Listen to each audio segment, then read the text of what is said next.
Bentar lagi udah weekend, pasti lagi semangat-semangatnya, pastinya semuanya sehat ya. Amin. Lagi mau weekend, Mardel. Kenapa emang kalau ada weekend? Yang semangat-semangat mau weekend, ada yang mau ke Bali, sampai tadi ngulang lagi karena kurang konsen ya, karena udah liburan aja. Oh, emang ada yang mau ke Bali nih? Ada. Lagi begini lagi ada yang mau ke Bali? Ada. Wah, luar biasa memang. Cinta memang buta ya. Mardel Oke. gimana Mardel, sehat? Sehat. Kemarin untungnya negatif ya, jadi bisa siaran sekarang. Nah, selamat malam Jebret Tim. Apa kabar semuanya? Mardel dan Nesa kembali di DPI episode berapa ini Nesa? 635 ya? 635 kayaknya 635 ya. ya, Iya. sampai Pastinya lupa kita deh. akan ramaikan hari ini ya. Tapi mental lo gimana, Del? Kan tadi lo negatif, komen-komen juga suka negatif. Ya itu mah udah gak Kalau penting lah. mental, Kalau mental sekarang nonton MU sih. Nonton Tiap MU. hari ada yang main jam 3, jam 9-nya udah kerja, meeting tuh siksa mental itu. Kemarin hampir gue buang jersey cuman sayang. sayang masih mikir-mikir. Nabung ya soalnya belinya. Tapi lawan Leeds bisa dong ya. Ya gue gak berekspektasi apa-apa lah Nggak untuk berekspektasi. MU di musim ini. Kok gitu sih lo? Nggak usah, pokoknya nggak usah karena MU nggak ngangkat. Kemarin menang lawan siapa tuh? Lawan yang Leeds, Leeds kan nanti. Iya. Brighton, nah itu juga ya udah nggak rame DPI kan. Iya makanya kadang-kadang gue berharap MU tuh mendingan kalah biar rame kan. Nah, Kalau menang tuh tuh gak tahu. rame. Tapi hati-hati, Milannya Nesa kan kadang-kadang juga mainnya suka naik turun nih. Iya. Meskipun Tapi kan, kemarin menang juga derby kan. Iya. Tapi Ya. kan sisanya Apa? tinggal tim-tim kecil yang mudah-mudahan lah. Ya, biasanya orang itu jatuh bukan karena batu yang besar, tapi kerikil. Waduh, quotes-nya Mardel nih. Tapi mudah-mudahan gak kayak Munchen lah ya. Iya, Kasihan udah Munchen kalah lagi di jelek tuh. Liga, seri juga di UCL kemarin. Kasihan. Coba nih ada nggak sih Jebret Tim yang fansnya Munchen? Karena kita akan juga ngebahas mungkin yang enggak ini mainstream gitu ya Iya, di iya, episode ini. Karena ini MU TV, Liverpool TV, Barca TV, enggak, kita bahas semuanya. Iya betul. Tapi Gitu. kalau katanya Mardel tadi timnya Nesa itu suka naik turun, yang pastinya konsisten memang cuma GeForce lah. Mantap. Fast Moving Automotive Parts punyanya Indonesia. Langsung aja Jebret Tim di follow Instagramnya di GeForce_ID. Nah Nggak itu bosan-bosan dia. ya kita Supaya kasih kalian tahu. bisa terus update ya sama promo-promo terbaru dari GeForce pastinya. Nah kalau mau beli kalian langsung aja cek deh di Tokopedia, Blibli.com, Shopee, Bukalapak dan lain-lain. Banyak tinggal cek aja. Betul sekali. Tapi kita sebagai fans MU dan fans Milan memang sudah terbiasa gitu kan naik turun. Apalagi fans MU. Nah yang sekarang dilatih lagi nih fans Barcelona. Apalagi melihat kemarin di Europa League juga seperti itu ya. Iya. Lawan tim dari Liga Italia itu. Tapi kan. nanti Tapi berarti hari sama ini kita tuh. bahas ya. Kita bahas. bahas ya. Bahas dong. Iya, ya udah. Kita akan bahas lebih lengkap lagi bersama Coach Justin dan juga Bung Tio Prasetyo, tapi setelah nostal bola yang satu ini. Stay tune. Cari pemain yang bisa kiri susah. Akhirnya saya masih 14 tahun dipanggil untuk ikut senior. Saya ambil bola, saya taruh bola di titik penalti, Saya ya. panggil, "Ron, sini." Penonton kan banyak. Banyak. Anjay. Om, saya boleh nggak pindah di tengah, main di tengah, main depan. Di situ ada Yakob, ada Cipto, kamu berani? Nggak ada. Itu tahun berapa kalau masih ingat? Dari Persija ke Timnas, masuk di Timnas pertama ini memulai debut di Timnas itu. 71. Jalannya aja Pele itu anggun. Jalan ini masuk Jalan, lapangan. belum larinya nih. Masuk lapangan, kita kan di belakang lihat dia aja anggun. Susah dilahirkan seperti Messi lagi. Setelah Maradona, Messi. Maradona masih di bawah Messi menurut saya. Jadi lawan MU Inggris itu biasa. Wih, lawan MU Inggris. Nabrak.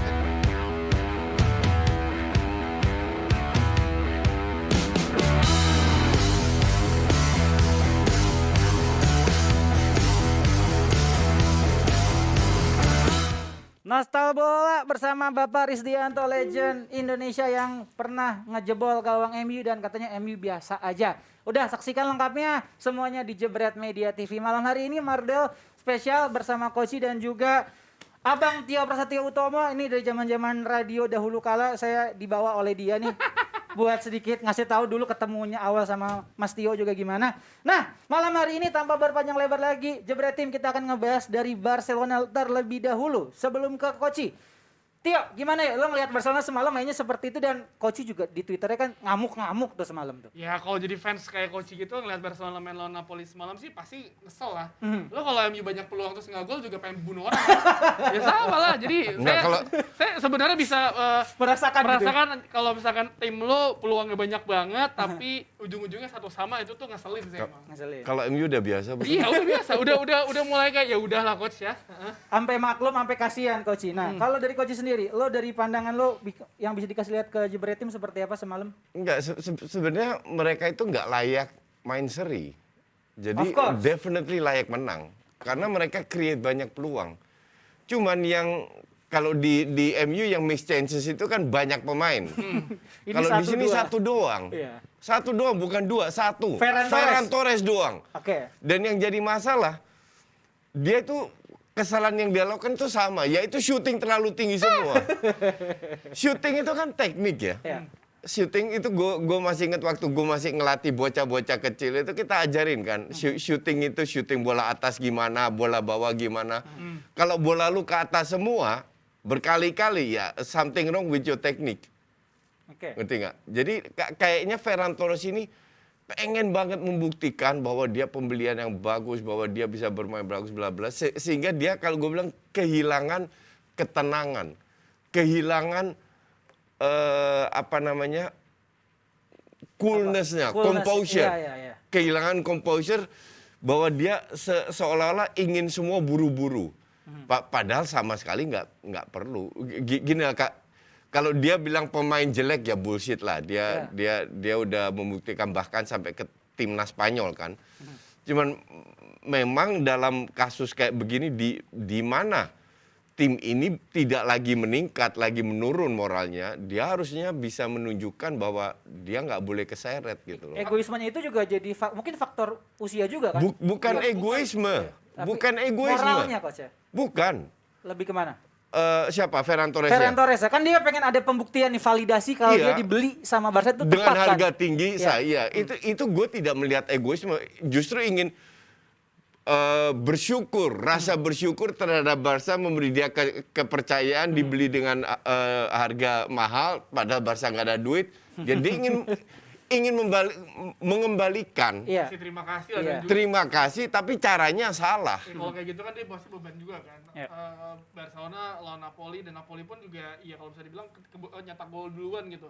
Ferran Torres kalau lu lihat juga kan setelah pertandingan juga gimana ekspresinya, gimana dia Nangis dia. Nangis kan after match ya. gimana dia benar-benar kayak terlihat keselnya gitu. Oke. Terus. Oke. Lanjut lagi, Basio. Nah, kalau ngomongin berarti Coach Ferran Torres, tadi kan memang bentuk mungkin dia apresiasinya terhadap Barcelona untuk bisa beli mahal. Nah, tapi lo ngelihat kalau ngomongin nih, kita satu koridor gitu, temanya adalah mental fatigue dari seorang atlet. Itu apakah juga masuk ke dalam kategorinya Ferran Torres semalam nih? Dia kelelahan mentalnya karena dia pengen membuktikan tapi dia jadinya juga flop gitu malam tadi. Mental fatigue itu bisa terjadi dengan semua pemain. Betul. Cuman biasanya kalau mereka bermain berderet pertandingan, banyak pertandingan, Oke. baru ada kelelahan, kejenuhan dan ini kan kagak, ini kan baru main. Plus juga Baru Januari iya, dia gabung. plus juga kalau misalnya kita bilang kan si Barcelona ini kan juga dibandingkan tim-tim lain yang ada di Europa League kan dia harusnya menjadi yang ya calon juara lah, calon terkuat juara Iya. bareng Iya, betul. bareng Borussia Dortmund. Absolutely. Tapi ternyata dua tim itu kan di luar Dugaan. dugaan orang, Dortmund kalah terus Barcelona juga imbang, tapi ya kalau ngelihat misalnya ini kan baru leg pertama ya. Kita nggak bisa lupa bahwa masih ada leg kedua yang semua bisa terjadi gitu. Kita ingat berapa kali ketinggalan terus tim nggak usah Barcelona, maksudnya tim-tim lain ketinggalan, imbang, ujung-ujungnya ntar di leg kedua dia menangnya gede gitu kan. Terus menangnya ugal-ugalan itu bisa juga. Jadi sebenarnya satu sama harusnya ini jadi kayak Xavi sebagai pelatih Barcelona, dia ngelihat, dia kayak memetakan oh ternyata ketika lawan Napoli mainnya seperti ini, di leg kedua pasti gue yakin banget Barcelona akan bermain lebih bagus dan memaksimalkan semua peluang yang ada. Oke, Coach, lo juga bisa ngelihat nggak sih di babak kedua mainnya lebih bagus. Terus juga salah satu contoh si pemain Belanda tuh si De Luc Jong ya, juga bisa 5 menit terakhir juga bagus. Nah lo ngelihat perbedaan babak pertama sama babak kedua tuh apa sih Coach? Apa Ya, karena memang Xavi nggak mau ganti pemain? Enggak, bukan. hati-hati. Hati-hati. Jadi kita melihat ini persis sama kasusnya kayak PSG lawan Madrid. Di mana dua-dua hati-hati di babak pertama, di babak kedua Madrid tetap parkir bis, PSG lebih mengambil inisiatif. Dan ini juga yang apalagi ketinggalan 1-0 kan. Ya. Jadi di babak pertama tidak ada satu pemain wingback yang overlapping. Oke. Abang enggak, Minggesa enggak, iya kan? Bahkan wingbacknya benar-benar nempel ke luar. Wingernya, sehingga wingbacknya lebih masuk ke dalam. Ini kan sebuah strategi di mana Xavi mengantisipasi agar tidak, kalau kena counter bisa dan mereka memang nggak dapat peluang, kecuali gol itu nggak ada peluang lagi. Dari situ cukup berhasil. Tapi lu kan harus cetak gol, ya kan? Nah itu dilakukan di babak kedua, apalagi ketinggalan kan. Baru Alba lebih come up, Ferran Torres lebih masuk, Alba ditambah Dembele. Gue bilang harusnya itu bukan Traore yang diganti, tapi Ferran Torres. Karena kalau misalnya ngelihat Napoli sendiri, kalau misalkan Napoli maksa untuk main terbuka, apalagi main di Nou Camp juga, lo sama aja kayak bunuh diri ketika lawan Barcelona. Lo lihat lini depan Barcelona kan sekarang Aubameyang, terus ada Ferran Torres, Adama yang memiliki kecepatan yang cepat Ya, juga. Kalau misalkan dia nge-push terus, kecolongan counter attack, itu seharusnya bukan 1 sama, itu lebih mungkin bisa lebih dari 1 sama itu. Tapi ya mungkin ya Napoli tahu mereka tidak mau ngambil resiko. Ya nggak apa-apa lah, gue bermain bertahan kayak gitu, gue peluang juga nggak terlalu banyak, cuma 1 kan yang gol itu doang. Tapi setidaknya bisa mencuri 1 gol di kandang Barcelona yang nanti bisa katakanlah bisa restart lagi lah nanti di kandang Napoli. Gitu. Nah kalau lo ngeliat sendiri, Yo, gimana sih caranya Xavi bisa mengantisipasi ya dengan pemain yang juga tanda kutip masih naik turun nih, belum nyetel banget. Ntar di second leg lawan Napoli ini, menurut lo terawangan lu Xavi itu akan bermain seperti apa untuk Barcelona? Sebenarnya nggak ada yang salah dengan strategi yang di babak kedua Barcelona jalanin ya. Finishingnya mungkin yang kurang. Tinggal Ya, mungkin finishing. ditweak sedikit apa yang Xavi lihat dari bagaimana kelemahan Napoli di pertandingan semalam. Itu bener, gue setuju sama Coach Justin, harusnya Barcelona setidaknya harusnya bisa menang lah, nggak imbang. Tapi memang di leg kedua ya Napoli pasti juga belajar juga, dia pasti ngeliat kan nih Barcelona main seperti apa, dan leg kedua lo pasti ketika satu tim yang poinnya golnya sama, lo nyetak gol, tim lain pasti akan ya udah all out attack aja udah, karena udah leg kedua, lo nggak ada leg selanjutnya lagi, mau nggak mau lo mesti ngincar banyak gol juga gitu kan. Nah. Jadi ya menurut gue leg kedua bakal lebih seru banget sih. Kalau Coach gimana Coach? Ngelihatnya Xavi akan bermain seperti apa sih? Ngelihat ya leg pertama nih seperti ini hasilnya gitu. Xavi itu kemarin kan melakukan berapa rotasi. Busquets nggak main, Des nggak main, Xavi nggak main, dan itu cukup berpengaruh. Dalam arti Nico penggantinya itu yang pemain bapuk. Oke, 1. Minggesa super bapuk. Belum Eric Garcia, bapuk juga. Jadi cukup berpengaruh 2-3 pemain yang jelek terhadap kinerja tim. Ngerti? Maka dari itu dari Barca ngegasnya itu kan pada saat si Frenkie de Jong out, Nico out, Adama out. Dembele, Busquets masuk. Gue bilang kalau Frenkie de Jong bermain di posisinya Busquets, itu jauh lebih bagus Busquets. Oke. Dia tuh sering meninggalkan posisinya, sementara kalau kita bicara positioning, itu Busquets lebih hebat. Cuman yang jadi masalah dengan Busquets, dia tuh terlalu lelet untuk transisi, untuk ikut kembali. Iya, ngerti nggak? Tapi kalau kita bicara semenjak De Jong keluar, diganti Busquets, itu lebih stabil lah di tengah. De Jong ini cenderung menjelajahi semua area.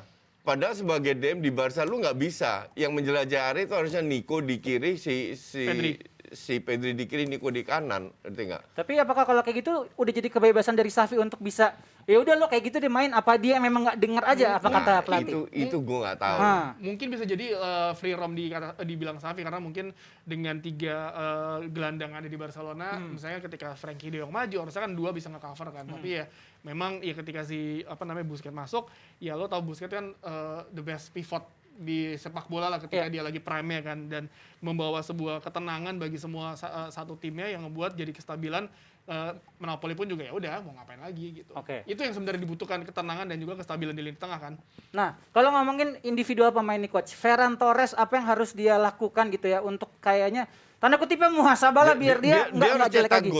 Dia akan cetak gol. Dia harus cetak gol untuk meningkatkan percaya dirinya dan bukan dari penalti kayak kemarin. Kalau misalnya dia tidak bisa lagi mencetak gol, untuk seterusnya nih coach, kalau lo melihat pemain-pemain muda seperti ini, impact-nya akan seperti apa sih ke depannya gitu? Ya harus dicadangin biar dia tahu bahwa gue sekarang dapat berkali-kali kesempatan untuk menjadi starter dan gue membuktikan bahwa tidak bisa. Lalu lu dicadangin, kalau temen atau kompetitor lu cetak gol, nah itu baru kelihatan mental lu sekuat apa untuk bounce back. Si Ferran Torres sendiri 21 kali kehilangan bola di pertandingan tersebut, salah satu yang terbanyak di Jadi coach Safi nih juga Mas Tio, ada dua. Safi mesti bisa mikirin bagaimana taktik di lapangan dan bagaimana dia juga bisa meningkatkan, ya kalau coach sering bilang gitu atau enggak kita sering bahas, moral atau mentalnya pemain. Nah ini menurut lo terlalu berat nggak sih yuk untuk tugas Safi sebagai pelatih Barcelona? Kan dia dibayar untuk melakukan hal itu. Iya. Enggak, maksud gua kalau ngelatih iya. Cuma maksud gua lebih ke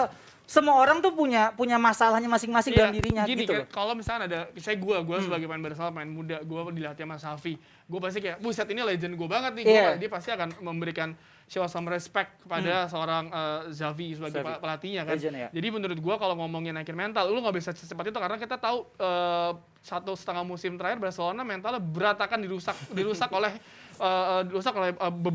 berbagai macam masalah lah yang ada, dan Xavi masuk untuk membawa sebuah kestabilan dan ngembaliin irama dan juga sebuah gaya Barcelona yang mungkin yang harusnya selalu ada. Sejauh ini progresnya menurut lo gimana? Gue pribadi ngelihat ya udah lihat progresnya, maksudnya udah kelihatan lah seperti tapi dengan pemain-pemain yang ada sekarang ya butuh waktu juga lah gitu kan.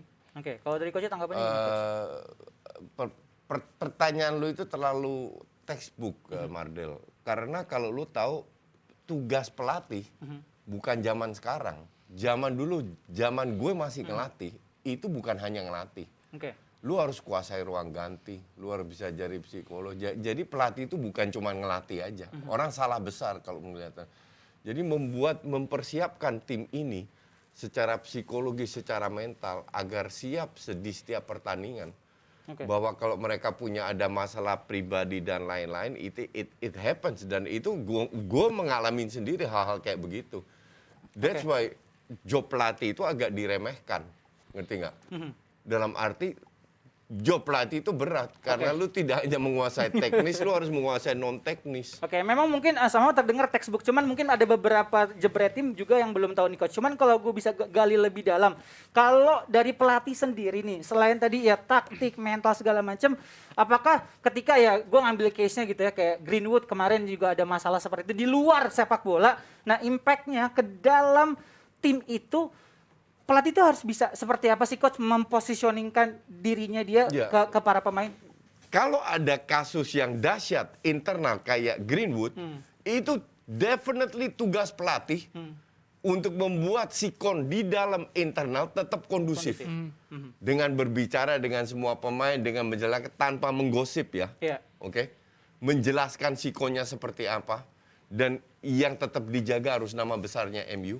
Dan mereka adalah seorang profesional. Kalau mereka ada masalah karena kedekatan kayak apa ini itu dengan Greenwood dan lain-lain, bisa berbicara dengan pelatih setiap saat. Tapi itu tugas utama pelatih untuk menjaga biar tidak ada faktor-faktor ketiga, faktor eksternal yang membuat sikon internal ini jadi berantakan. Karena pasti kan kalau gitu kan domino effect ya, lo kayak Greenwood aja pasti ini kita ingat sebelum kasus ini kan Greenwood sempat iseng sama Phil Foden yang di timnas Inggris kan, oleh akhirnya ngerangkul Greenwood, dia balik lagi tapi ternyata emang ya udah tidak bisa ditolong lah ternyata itu anaknya.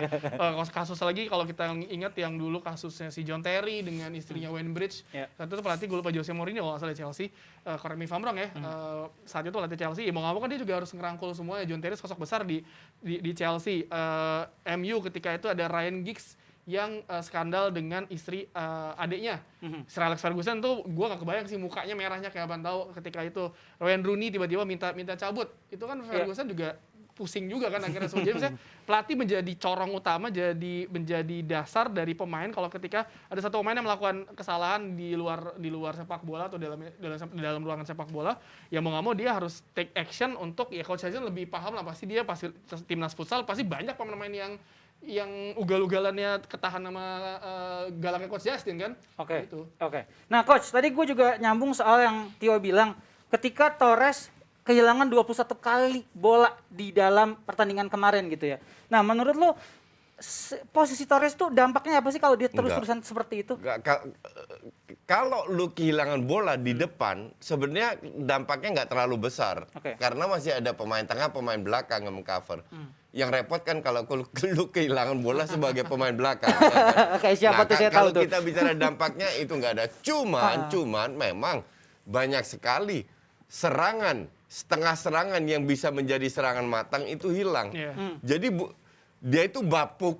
Lu lihat Twitter gue kemarin marah-marah Marah, kan, iya. dan bukan sekali. Lu kan marah-marah mulu, Coach. Iya. That is not true kalau lu bilang begitu. Gue marah ada alasannya, gue bukan orang gila juga Iya, kali. tiba-tiba marah nggak jelas sih. Marah-marah terus.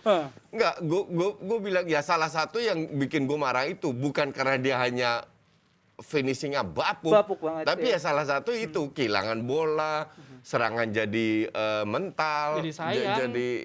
Itu yang bikin gue kesel sama dia. Kenapa dia nggak diganti gitu loh? Itu pasti lebih ke ini, kayak misalkan lu udah capek-capek build up dari lini belakang, lini tengah ke depan, terus tiba-tiba ya tinggal apalah, terus tiba-tiba dia gagal. Ya itu yang kesel bukan cuma lagi di depan doang, itu di belakang pasti udah pengen nimpuk juga kan gitu loh. Apalagi lo yang nonton lah. Karena match sebelumnya dia juga main nggak bagus, tetap nggak diganti juga Mas Safi. Oke. Itu yang bikin gue kadang gede. Kenapa ada mah dikit-dikit diganti, ngerti nggak? Ada sama Ya lu Robo. Ada sama Robo. Lari. Lebih Lu harus kuat berani otot daripada menggantikan otak ya. Safi. Karena ini pemain, kalau nggak diganti, Iya. jangan sampai dia merasakan, oh gue main jelek, toh gue dapet kesempatan. Semua pemain Pasrah aja. semua pemain layak diberi kesempatan. Kayak Nico kemarin diberi kesempatan jadi starter bapuk. Bapuk. Dan Nico gue nggak heran, gue jarang lihat dia main bagus. Nah, kalau dengan skuadnya Barca sekarang nih, lo ngelihat kayaknya Torres kalau bapuk lagi nanti, kira-kira bisa backup siapa? Menurut lo? Banyak lah. Nah, Ya kalau misalnya dari point of view Tio aja. ya banyak kan kalau misalnya lu lihat yang bisa nge-backup lu mesti ada Dembele juga kan? Iya, Mesti ada Dembele. Dembele, terus mesti ada kesayangan kita sama Martin Braithwaite. Berat banget. Ya kan, maksud gua banyak lah sebenarnya harusnya dia bisa merasa tenang. Misalnya seorang Pierre-Emerick Aubameyang-nya bisa main di sayap juga kan. Jadi sebenarnya tidak ada alasan bagi Xavi. Mungkin Xavi mikir udah kok kasih, pasti Xavi ada apa namanya titik sabarnya dia sampai kapan si Ferran Torres kalau main jelek tetap dipertahanin kan. Yang bisa terus main jelek bertahanin cuma Fred doang. Kalau Ferran Torres harus diganti harusnya. Fred aja diganti terus. Iya, sekarang. Fred diganti terus ya, karena nggak ada lagi tengahnya. Nah, Coach, lo ngelihat juga ketika kemarin kan juga seperti itu nih mainnya Barcelona. Nextnya di La Liga, kalau ngelihat permainan Barcelona semalam, apa yang harus diperbaiki di waktu yang singkat ini? Ya, gini, kalau soal kemampuan pemain untuk memahami strateginya Xavi, itu nggak ada masalah. Ya. Tapi mampu Implementasi. dengan Iya, mengeksekusi implementasi. itu kan dua hal yang berbeda. Iya, ekspektasinya dapat Iya. gitu ya. Ya sama kayak MU lah. MU kadang ngerti-ngerti. 40 menit main bagus. Iya. Satu babak main bagus. Habis itu jeblok. Bukan Iya. mereka nggak ngerti kan? Iya. Enggak. Itu mereka harus kayak Southampton ya, menit keberapa pura-pura cedera. Iya, terus Ngerti nggak? makan atau minum energi drink dan ya. kembali lagi ke Xavi menjalankan sebuah atau bermain dalam sebuah pertandingan bermain bagus itu nggak cukup hanya dengan pemahaman strategi. Lu harus punya fighting spirit, lu harus bisa kerjasama, lu harus main keras tanpa dapat pelanggaran, ngerti nggak? Oke. Banyak faktor yang membuat lu implementasi atau eksekusi ini jadi bagus atau enggak.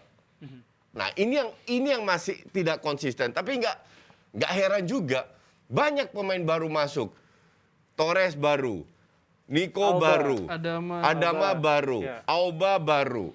Jadi banyak pemain baru yang butuh adaptasi. Xavi pun juga baru tahun ini, ngerti nggak? Jadi banyak pemain yang harus adaptasi lagi dengan pelatih baru, pemain baru, mulai dari nol. Oke. Tapi gue definitely sangat positif terhadap ini karena kemungkinan besar ini kan sekarang sisa musim ini itu tambal sulam. Xavi nggak punya pilihan untuk beli pemain dan pemainnya apa adanya. Nah musim depan kan dirombak, setengahnya itu kemungkinan besar dibuang. Oke. Braithwaite lah, Luke de Jong lah, Mingueza Pokoknya lah. coach still believe Umtiti. Barca akan meroket setelah Oh, musim ini ya. Jadi absolutely. menurut Jebret Tim gimana, silakan taruh di kolom komentar sambil kita akan masuk ke pembahasan berikutnya. Ada Liverpool sama Inter nih. Gimana ketika lumayan seru sampai pertengahan babak kedua nih, yo akhirnya Liverpool yang bisa menang lawan Inter. Lo melihatnya pertandingannya kayak gimana, yo? Iya, siapa sih yang sekarang bisa Mengalahkan Liverpool? Mengalahkan Liverpool ya. MU aja nggak bisa. Iya, Bisa itu mah. ngalahin. Nggak MU usah nggak tuh bisa jauh lah. MU lawan Boro aja nggak menang. Oke, tapi kalau ngomongin Inter ya, sebenarnya kalau kita ngelihat dari statistik pun ya Liverpool dengan gaya bermainnya mereka dengan skor 2-0. Gue inget banget, gue malam itu nonton sambil krip-krip kan. Teman-teman gue yang fans Inter tuh wah optimis sekali. Wah Liverpool bisa nih, bisa bla bla bla bla, tiba-tiba 2-0. Ya itu kan dari point of view pertandingannya sendiri Liverpool tetaplah Liverpool. Lo inget lah yang Liverpool lawan AC Milan yang mereka yang AC Milan sebenarnya butuh kemana Liverpool udah gak ada hasil apa-apa lah. Dia mainin tim kedua, itu AC Milan dia susah. Lawan ini apalagi lah lawan Inter Milan yang dengan pelatih baru mereka yang ya maksudnya udah setengah musim lebih ya, maksudnya dengan squad Inter yang ada sekarang dan gaya bermain Liverpool yang menurut gue musim ini ya setelah Van Dijk kembali dan juga pemain-pemain muda Harvey Elliott ada di sana, menurut gue pertandingan lawan Inter sih emang Liverpool ya udah emang harusnya emang udah 3 poin 2-0 sih udah hal yang tidak khawatir. Enggak segampang yang Tio katakan. I mean kalau lu nonton oke, di atas kertas ya Liverpool memang sulit dikatakan. Sulit dikalahkan. Tapi kalau gue bilang itu berkat gol jatuh dari langit dari Firmino itu. Tidak ada indikasi sama sekali. Di babak kedua dari awal Inter ngegas langsung. 15-20 menit Inter menguasai pertandingan. Mereka lebih dapat banyak peluang. Tapi ya seperti di Serie A finishingnya jelek. Tapi Ya kan sebelumnya kalau kata coach sempat bilang, kalau gua nggak salah pas lihat di DPI atau di channel DPI ya, kalau coach bilang Inter sebenarnya juga absolutely mungkin tidak bisa menembus Liverpool. Ya belum bisa mampu, cuman sambil bisa ditahan sampai pertengahan babak kedua, akhirnya dengan Kloppnya juga pergantian pemainnya juga cukup jeli, akhirnya tetap Liverpool yang menang. Kan ini berarti perang taktik coach atau gimana? Gue tidak lihat pergantian Liverpool cukup jeli. Liverpool nggak punya pilihan. Lu 5 mau pilih pemain siapa? itu. Emang bench Liverpool sehebat apa?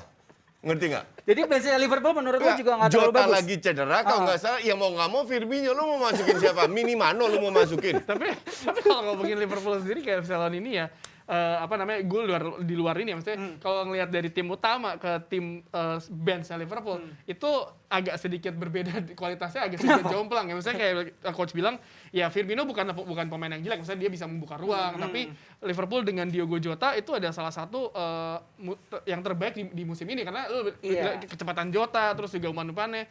Tapi memang lawan Inter Milan sendiri ya benar kata coach bahwa Inter Milan kita bisa bilang mainnya dibilang jelek juga enggak, dibilang justru main jelek, Coach. melebihi ekspektasi gue Melebihi Inter ekspektasi. Milan. Nah.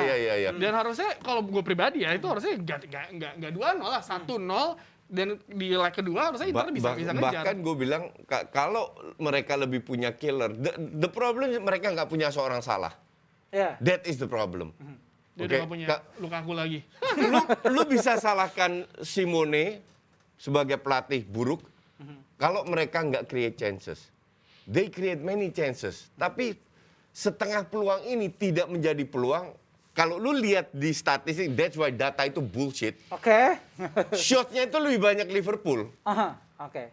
Tapi kalau lu nonton pertandingan, banyak sekali setengah peluang yang dari Inter itu tidak menjadi peluang. Kenapa coach? Karena salah passing, karena salah positioning, karena kehilangan bola, karena salah timing. Ngerti nggak? Berarti kan kalau misalnya lu bilang melebihi ekspektasi tapi kenyataan di lapangan seperti itu, berarti agak kontradiktif dong coach yang tadi lu bilang. Enggak, bukan kontradiktif. Berarti data tidak mencerminkan berjalannya pertandingan. Baik, oke. Loh, kalau lu baca data, Liverpool shotnya lebih bagus. Harusnya lebih bahaya Liverpool dong. Padahal nggak sama sekali. Lu kalau shots itu kan bisa ke atas, bisa ke bawah. Shot ke kiper pun bisa nggak bahaya kan? Iya.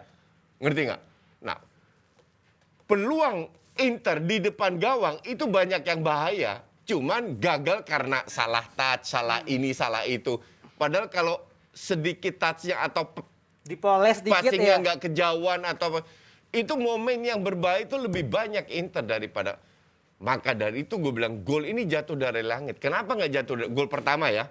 Kenapa nggak jatuh dari langit? Karena tidak ada momen sama sekali yang orang penonton, gue penonton netral. Yang penonton berharap, oh ini dikit lagi full akan cetak gol nih. Enggak. Enggak. Gol. Yang ada Inter yang akan cetak gol. Ternyata itulah juga indahnya sepak bola. Nggak bisa diprediksi. Oke, kalau dari Tio sendiri, yuk, lo ngelihat ketika memang Liverpool bisa cetak 2 gol kan dari pergantian pemain meskipun ya pemain cadangannya sama pemain utamanya juga beda jauh. Cuman menurut lo itu bisa jadi parameter, oh anginnya berubah nih. Jadi Liverpool yang punya banyak peluang akhirnya bisa bikin gol juga. Iya sebenarnya banyak peluang pun belum tentu bisa bisa dikonversi menjadi gol lah. Iya. Kalau kata Cuma coach- dari segi permainan gitu. Ya ini pasti kalau tadi Coach Jason ngomong itu pasti banyak orang yang agak kesel karena kan mikir oh ini nggak ada statistik nggak ada ya, tapi kalau lihat nonton pertandingannya udah di depan gawang misalnya di depan gawang terus lu tinggal nembak tapi lu malah passing. Passing, iya. Itu kan salah satu Itu dilakukan Zeko. Iya, lu di depan gawang, lu harusnya lu menembak langsung ke gawang, Lu nembak passing. pressing lah, tapi lu dicop. Itu kan salah satu hal yang kita nggak bisa mengerti dan gue yakin Simone Inzaghi pun juga mikir kayak anjing nih pemain gue goblok-goblok banget nih, kenapa sih? Lu tinggal nendang doang pasti gitu maksud gue. Kalau kayak gitu, nah kalau ngomongin Liverpool sendiri kan Klopp itu pasti dia melihat bagaimana jalannya pertandingan babak kedua nih. Salahnya dari Inter apa dan momentum tuh ada di Liverpool saat itu kan. Liverpool berapa kali deh misalnya kita lihat musim lalu udah gue inget banget ketika Liverpool lawan Aston Villa, lawan siapa. Sampai menit 92 meski 0-0 tiba-tiba menit 93 dia nyetak gol. Gak ada angin, gak ada apa. Itu kan kayak lu sesuatu hal yang kayak oh ya udah Liverpool banget aja tiba-tiba lu memanfaatkan satu kesalahan yang mungkin orang ngeliatnya minor dari lawannya tiba-tiba jadi gol. Gue nggak tahu yang man of the match siapa ya, tapi harusnya itu Alisson. Alisson. Iya, Oke. for sure. Nah, kalau misalnya tadi kan siapa namanya kalau Tio bilang ya sekarang Liverpool dan Inter pun punya gaya caranya masing-masing lah untuk bermain. Cuman lo ngeliat Simone juga bilang ketika dia nanti di leg kedua dia nggak terlalu optimis nih. Apakah kalau misalnya dari ucapan seperti itu dari seorang pelatih itu bisa ngebuat ya pemain gue juga mainnya juga nggak full effort gitu coach? Enggak. Ini bisa saya. Ini merendah. Gue sering melakukan itu. Ingatlah seorang pelatih namanya Itu Diego Cywar. Simeone dengan Atletico Madrid, bagaimana kelakuan dia di Anfield kan yang akhirnya bisa bawa Atletico menang lawan Liverpool. Nggak ada yang nggak mungkin, tapi memang ya main di Anfield kan dengan sekarang udah full, stadion udah full lagi kan, ambience gitu. Tapi kalau Inter bermain seperti kemarin, tapi finishing dan juga pemikiran dari para pemain-pemainnya itu lebih jelas, lebih masuk akal. Ya, gue sih AC Milan bisa cetak 2 gol di Anfield loh. Iya. Iya. Jadi memang ya Tololnya kebobolan 3 aja. Jadi emang Liverpool ini bagus, hebat. Cuman bukan tim yang nggak bisa kebobolan bola juga. juga. Cuman ngerti nggak? sekarang sedikit coach sebelum kita pindah topiknya, menurut sekarang trennya Liverpool lagi naik atau lagi Naik, turun nih? naik. Lagi naik bukan Iya. lagi turun. 2 kali Naik. match kemarin juga ya biasa aja mainnya. Kalau dari- Liverpool is Liverpool. Oke. Lu tidak harus menang main Gede. bagus terus. Main bagus ya. Tapi they have the mentality untuk memenangkan. Lawan Burnley terakhir emang bagus, kagak ada bagus-bagusnya. 90 menit. Teman-teman gue yang fans Liverpool bilang ugly win, Marah-marah. ugly win. Iya. Ugly win ya. But they win the game. Yes. That is Liverpool. Mereka punya mentalnya itu. Itu yang kita rindukan. Manchester United. Gue ketawa aja deh. Nah, tapi kalau menurut lo, ya lo amini yang tadi coach Justin bilang, lagi bagus sekarang Liverpool. Setiap tim kan pasti ada fase buruk, fase ininya. Chelsea berapa? Kalau buruk kayak MU terus ya. Oke, Ya, lanjut. cuma MU jadi 2013. Chelsea kita lihat beberapa pekan lalu sebelum dia Piala Dunia Antar Klub itu kan trennya menurun. Oke. Imbang, terus sampai akhirnya dia bisa positif lagi. Semua tim pasti seperti itulah. Jadi kalau dibilang naik ya sekarang bulan Februari Maret ini bulan-bulan krusial bagi setiap tim apalagi di liga ya. Bagi MU. MU mah udah kagak ada penting-pentingnya, udah. Ya udah, oke. Jadi menurut Jebret Tim gimana Inter sama Liverpool kemarin? Silakan taruh di kolom komentar. Kita akan pindah ke IPL nih. Yang pengen bahas MU, kayaknya ntar dulu ya, karena kita pengen bahas City dan Spurs nih, yang memang mau semimpin apapun City gitu ya, coach ya. Mereka tetap bermain all out dan lawan Spurs ini, lo melihatnya seperti apa sih yang akan dilakukan Conte untuk bisa menahan City atau mungkin ada keajaiban turun Gua dari lagi lihat langit bisa jadwal. menang lawan City. It's just Spurs gitu. Spurs. Spurs gitu. lu mau sebagus-bagus apapun Spurs juga tetap nggak juara-juara juga Nah, kan. itu dia. Nah, kalau lo ngeliatnya juga memang kayaknya mentality untuk apa ya, Conte bisa memotivasi pemain tuh emang nggak ada tuh. Apa mungkin dia memang udah nggak cocok aja sama pemain-pemainnya Spurs? Nggak ada yang bilang nggak cocok sih, maksudnya ini Conte kan dia pelatih yang bisa menyulap sesuatu menjadi tim yang bagus. Inter lah ketika juara, dia butuh waktu 2 tahun kan untuk akhirnya dia Inter juara. Chelsea musim pertama langsung juara, ya kan. Tapi kalau ngomongin Spurs ya, Semua pelatih yang masuk ke Spurs jadi amburadul. iya. Jadi magusnya Conte hilang gitu ya. Sebenarnya Gue nggak pernah bilang dia adalah pelatih luar biasa hebat. Ya mungkin masuk dalam kategori pelatih bagus ya. Oke. Tapi bukan pelatih top. Dan kenapa bukan pelatih top? Karena dia tidak bisa menggantikan Sikon pada saat deadlock. Dia selalu contoh dia selalu main 3 back. Dan di Spurs dia start dengan 3-5-2, endingnya biasanya dengan 3-4-3. Itu kenapa coach kayak gitu? Maksud gue, apakah ketika memang pelatih tidak juga punya pilihan pemain kah? Akhirnya dia juga harus Enggak. merombak formasi kah?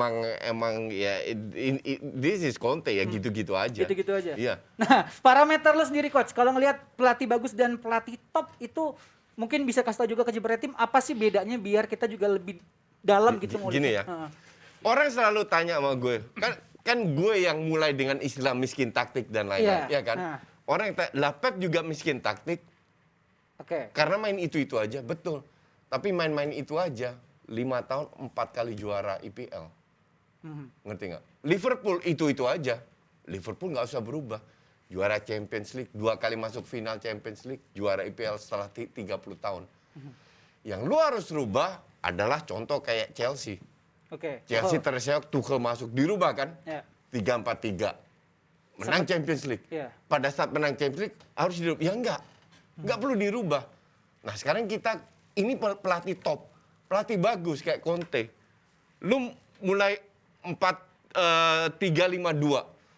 Awal musim, menang. Terus lu 3 kali beruntun kalah. Ngerti nggak? There's something wrong berarti kan dengan formulanya dia. Dan kita kenal Conte ini kan di Liga Inggris sudah pernah di Chelsea.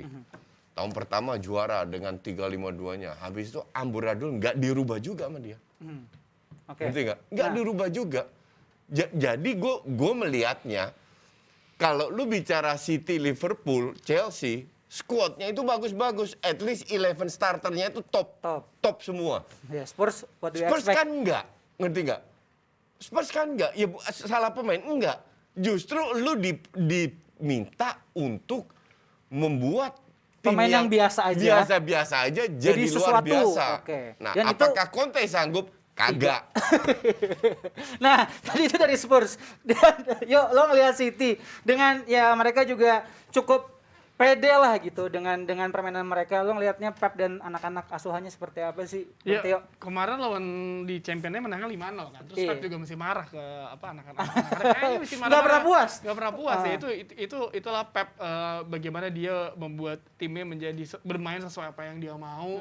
Mau nggak mau kayak misalnya gini, ketika Raheem Sterling masuk pertama kali ke City, itu kan Sterling mungkin belum terbiasa dengan gaya bermain Pep kan. Ya. Lo ingat ketika Pep beneran nge-guide dia jadi salah satu winger di Inggris yang mumpuni, dari yang orang bilang dia no brain player atau apa. Lo lihat seorang Phil Foden yang dia udah dipaksa Pep untuk menjelma jadi salah satu gelandang terbaik yang ada di City kan. Yeah. Lo bayangin Foden dengan umur yang masih segitu, gue bilang sama coach waktu di Box to Box Podcast, gue bilang kayak ini mah Foden mah project ambisinya si Pep untuk nunjukin bahwa gue bisa ngebuat satu pemain yang sesuai dengan gaya bermain gue. Itu Phil Foden kan. Yeah. Jadi Pep apa yang dilakukan Pep sama Man City sekarang ini beberapa tahun terakhir di awal dia megang tuh emang udah luar biasa beneran. Iya, ini sebuah tim yang kalaupun 1-2 pemain cedera, ada 1-2 pemain lagi yang muncul untuk membackup itu sendiri. Jadi dengan gaya berbagai macam, gue ingat siapa yang bilang, pemain City bilang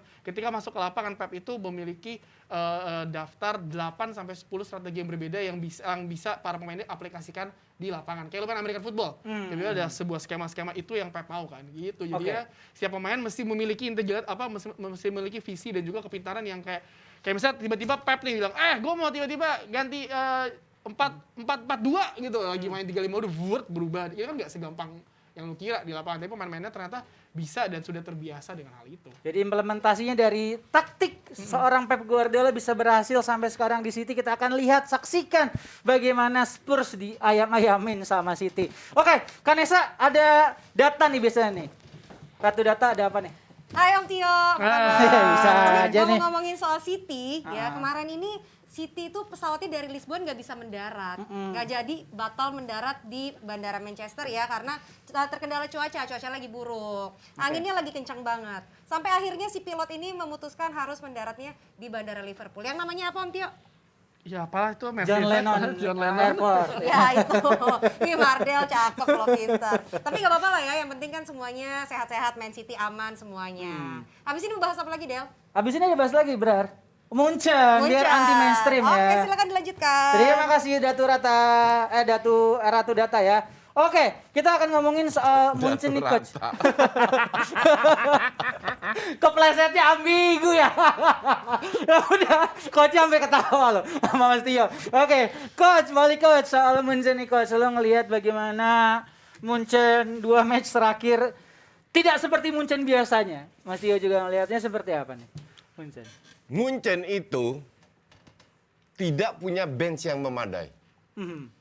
Mereka kemarin kilang 3 pemain, Goretzka, Davies, sama Neuer. Nah, ya. Dimasukin Tolisso sama Sule. Nah, 2 pemain ini bapu banget nih. Dari awal Tolisso masuk, itu gue udah bilang, ini pemain kayak Sule ini kan gue bilang kayak tiang listrik. Oke? Dan Munchen pintar ngebuang dia kan ke Dortmund. Ke Dortmund ya. Nah, ternyata dengan sistem yang diterapkan oleh Nagelsmann ini berpengaruh kalau tidak ada 3 pemain yang memadai. Oke. Contoh kayak beginilah, kalau lu dengan Man City, lu kehilangan Kevin De Bruyne, kehilangan Mahrez, kehilangan apa, tapi ini skuadnya City kan lagi, kedalaman skuadnya kan bagus. Bagus ya. Kalau seandainya nggak bagus, dimasukin pemain jelek-jelek, kan sistemnya nggak jalan juga. Nah ini yang sekarang terjadi dengan Munchen. Nah, kalau dari lo gimana ya? Apakah Nagelsmann memang tidak bisa mengeluarkan potensi pemain-pemain yang tanda kutip ya sosok aja nih di benchnya Munchen? Baru berapa pertandingan Munchen mah palingan ntar Juara-juara juga. Kalau Neuer, Bundesliga of course gitu kan, kita Neuer. ngomongin Liga Champions ya gitu. Waktu Bayern Munchen juara Liga Champions yang lawan PSG di final ya waktu itu ya. Emang ada yang berpikir bahwa Munchen akan juara saat itu kan? Nggak ada juga kan, dan line up-nya pun juga hampir sama sejauh ini. Misalnya yang cedera iya Manuel Neuer, Jamal Musiala, terus juga ada Leon Goretzka sama si Alphonso Davies juga. Itu kan 4 pemain yang krusial bagi seorang Munchen. Musiala masih sering jadi cadangan. Kalau maksudnya. ngelihat dari benchnya Munchen sendiri, yang ada siapa yang lu kenal lo lihat? Iya, pemain muda semua, betul. Dayot Upamecano kan sama Upamecano, Choupo-Moting, tapi memang yang ngelawan Red Bull Salzburg ini kan dua duel dari dua pelatih muda yang umurnya juga nggak jauh beda, Ya, dan ini kayak something ya. ya ini menunjukkan bahwa memang ini udah Munchen ya udah beberapa pertandingan off. Gue yakin next pertandingannya sih lu pasti bakal lihat Munchen yang balik normal lagi sih. Itu Munchen just Munchen aja udah. Oke. Tapi kalau lo ngelihat dari 2 match ini, coach, lo ngelihat mungkin ada semacam hole dari taktik atau strategi yang diterapin sama Nagelsmann nggak?